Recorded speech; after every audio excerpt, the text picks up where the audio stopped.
Welcome back to the channel, guys, and if you were just like me and you finished watching Arcane Act 3, you were probably salivating for more Arcane content, and frankly, so was I. I cannot believe how well Riot did. They absolutely smashed out the park, and Fortiche, they deserve a round of applause. This video is going to be about some of the things I noticed, some of the theories and Easter eggs, and also things that I want to see from Season 2. Just before I start, if you haven't seen the show, why are you watching this video? Pause, go watch the show, come back, and click play again. Good job. See you there. And if you have any interesting theories or things that you wanted to talk about with Arcane, drop them in the comments. The last gun that Jinx used at the very end of the show is called Fishbones. If you play League of Legends, you already know this. But what's interesting to me is we actually didn't get to see Fishbones throughout the entire show up until that scene. So she was using Pow Pow. So, hog. The subtitles gave away who the Zonite Doctor is. I know if you don't play League of Legends, you might not know who I'm talking about. So I'm actually not going to spoil it for you. But if you do play League, you know who I'm talking about. That guy is responsible for a ridiculous amount of League of Legends champions at this point in the lore. So, yeah, I mean, that was kind of a surprise to me.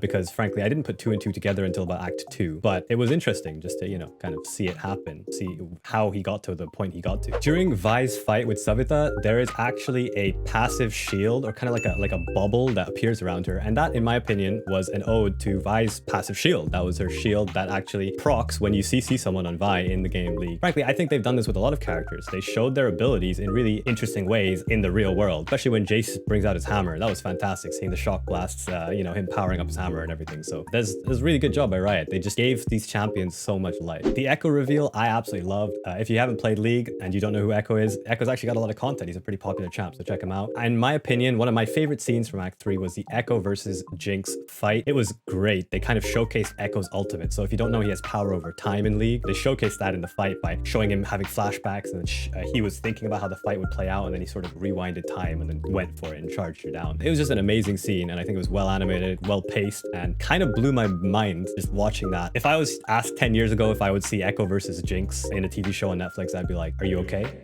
So the story of violence begets violence is as old as time, and this isn't so much an Easter egg as just an observation. And I think Riot really nailed it. They really nailed the idea that violence just breeds more violence. And I think, you know, the end of season 1 is definitely a good moral story, which is, you know, trauma carries on throughout every single like generation and every single character in the show. Actually, I think literally every character in the show has some sort of mental trauma that they tease, and you know, they're going through some stuff. So that's a really, you know, it's a really nice moral, and frankly, I think they did it really well. They pulled it off. So now I'm just going to quickly throw a couple of theories that I've been thinking about a lot. There's a ton of theories around, especially since, you know, League of Legends has so much lore around it. But if you had noticed that Mel's mother was talking about a mysterious Noxian figure who killed Mel's brother and is trying to get power in Noxus, I believe that's Swain. Not a big stretch, because in the show there have been a bajillion crows flying out, and in League of Legends, Swain's big on crows. I think Swain is the guy in Noxus trying to, like, you know, kill his way to the top and become supreme leader of Noxus. So I can't wait to see that. I love the theme of Noxus. It's super cool, and I would love to see Swain Game of Thronesing his way to the top. That would be sick. A couple other quick theories. Number one, I think Heimerdinger is going to teach Echo how to harness a gemstone and make his timey-wimey device and be able to time travel. Number two, Caitlyn and Vi will definitely smash. Please make that happen. Number three, Jinx probably gets a 1k gold shutdown after she ults the council for sure, because that was like a more than a pentakill, right? It was like a septakill. I don't know if that counts, but like she's definitely getting a shutdown. Number 4 or 5, I forget where I'm on. I really want to see Victor go full progress and turn into what he becomes in League of Legends. Now, if you don't play League and you don't know what Victor looks like, please don't spoil it for yourself. In fact, don't look at League of Legends related stuff if you don't know what I'm talking about. And you probably already know that Victor's going to change. That's just, they've just told you that in the show. It's not a secret, so hopefully I'm not spoiling anyone. But frankly, Victor's an awesome character. I cannot wait to see how they get to what he is in League of Legends. And I really want to see more of that councilman with ears for a face. I thought his voice was insane, and I just loved hearing him like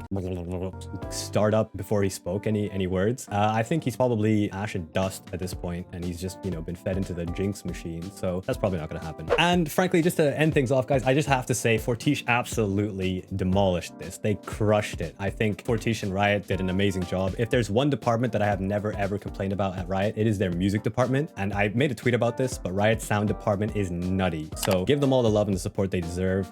They should make season 7, 8, 9, 9, 10, 12, keep going in this world. And another thing I wanted to quickly mention before I call it a day is if they are world building for an MMO, consider me on board. I am sold on the MMO just from the show itself. This is some of the best animation and story I've witnessed, and if they can drag that into an MMO, by God, I am there for it. And I'm gonna be the first person to say Hex Gates are the fast travel in the MMO. Please make that happen, please. Anyway, hope you guys enjoyed this video. Hope you enjoyed Arcane as much as I did. I had an absolute blast and I can't wait for season 2. And if you enjoyed this kind of content, let me know and leave a like, comment, and I stream on Twitch. So come by, say hi, watch me play League of Legends, and hope you guys have a nice weekend. Hope you enjoyed the video. Thanks, bye.